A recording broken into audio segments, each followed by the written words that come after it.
Today, I am going to give you 3 tips for finding cheap Pokemon cards on eBay, and you can use this for buying cards to add to your collection or even buying cards to resell and make a little bit of profit yourself. Let's go. Hey guys, my name's Mattculli and welcome to the channel. So as I just said there, today I am going to show you 3 ways to find cheap Pokemon cards on eBay, because right now there has never been a better time to go and find some bargains on eBay, because people are selling up and leaving the hobby because the world has opened up. People want to go out there and go on holiday, go out for meals, go to the cinema, and they need ways to pay for it. And one way of doing that is selling up their collections. And if you use one or more of these tips I'm about to show you, you should be able to find some great bargains. Whether you want to add the cards to your collection, you want to start a whole new collection, or maybe you even want to use these techniques to buy cards and then resell them and make some extra profit. You can use the techniques however which way you like. But if you do find any of them useful, do consider hitting a subscribe here on the channel to follow more content just like this, or to get involved in live breaks, live openings and top 10 lists and all that sort of stuff. Ring the alert bell as well so you don't miss those videos, and also give the video a big thumbs up. It'd be very much appreciated. Tip number 1, and I think this one is massive, and if you actually use this first tip well, it will affect how well the other 2 tips work, and that is what time of day you are searching for deals on eBay. It's so important. You know, if you're searching for stuff when there's lots of people on eBay, you're going to struggle to be the one that wins out on those last minute bids and stuff like that. Whereas if you're on there when no one is, you kind of get freedom of the part to work around, spend a bit more time and really work out what a good price is to be paying. So here is actually a timetable that I've thrown together to give you a little basic visual representation of the best and worst times to be on eBay. Those green time slots, they're good times. That's when there's less people on eBay and less people to compete with. The red time slots, that's peak time. That's lots and lots of people on eBay searching for probably the same stuff that you're searching for. So it's very unlikely that you're going to be able to get some good deals. On the flip side of it, if you're looking to sell cards, those red time slots, guys, they're very good times to be trying to put your cards up for sale and have the auctions come to an end. Tip number 2, and that is searching for auctions ending soonest. Have you ever been watching an item or winning an item, and then it comes to the very last second and someone swoops in and snipes it from under your nose? That's more than likely because they've been doing this exact technique where they've been looking and bidding on stuff that's about to end to try and get some good bargains. And it actually is a way that a lot of people out there use to make a living off of selling Pokemon cards. Actually, people do utilize this very technique, and they manage to pick up some stuff and make money off doing it and actually make it their full-time job. So it definitely does work. It takes a bit of practice, and there's some things to consider when doing it. For start, I think it's always better to do something like this on a PC rather than your phone. The reason being is you can have 2 tabs open, as you can see here. One tab will be to search for the items to potentially bid on.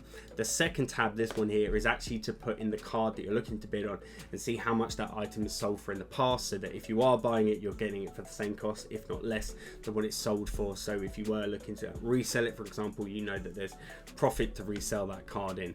But what you essentially need to do is you need to go on your first tab here, and you need to search for a Pokemon card, you need to search for a Pokemon name, or you could just generically search for the word Pokemon, like so.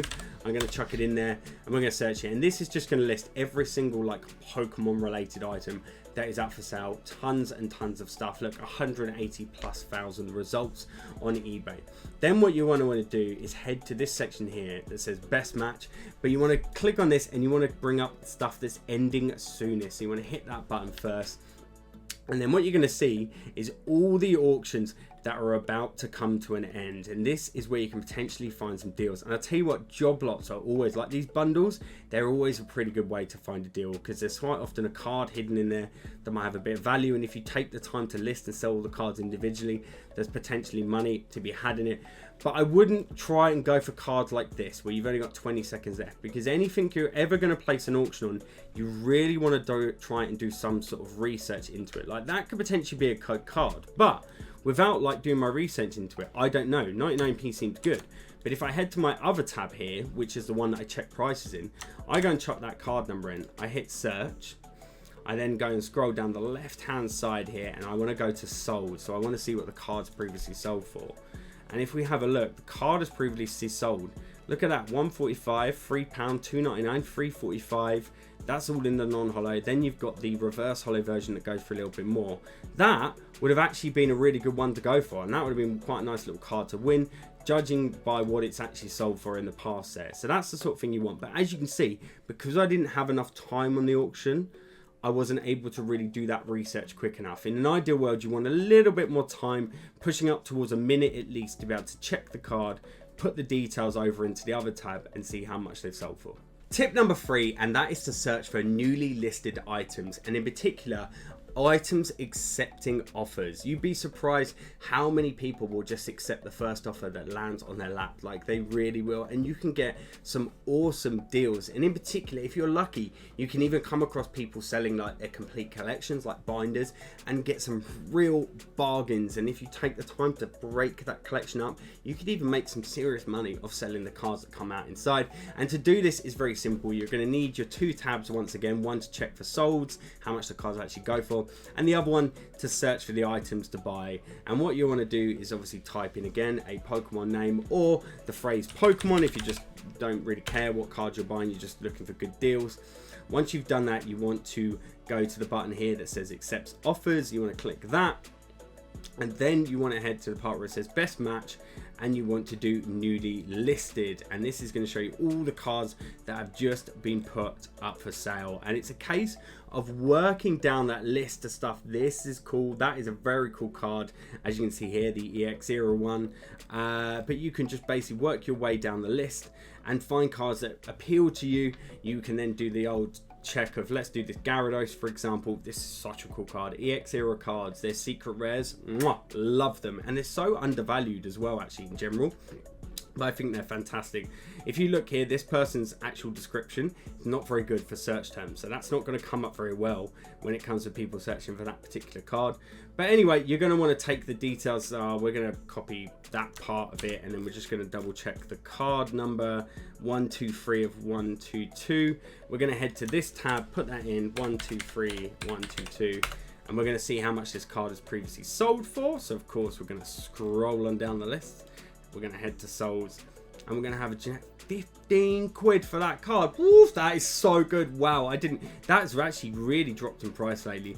But look, seeing that, and one selling for 15 and stuff like that, you could go back into this card here and you could happily start making offers for like a tenner for the card, and they may accept it. The worst case, they'll decline your offer and you move on to the next thing. But like I said, if you are very lucky, you'll even see people selling whole collections and be able to get some awesome deals. This is definitely a very good technique and something every time you jump on eBay to definitely go and have a look at. So there you go guys, there's my 3 tips for finding cheap Pokemon cards over on eBay. Now I'm not saying these are going to work every single time you hit up eBay, but with some practice and some perseverance, you will definitely be able to find yourself some bargains to either add to your collection or, like I say, resell and make a little bit of profit. But anyway, that's it for today's video. I really hope you enjoyed it, and I really hope that it's going to help you find some deals. I'd love to hear from you if you've managed to get any good bargains out of today's video. Do let me know in the comments down below. But other than that, make sure you hit a like if you found the video useful. Hit that subscribe button to see more content just like this. Stay safe, and I'll see you in the next one. Peace.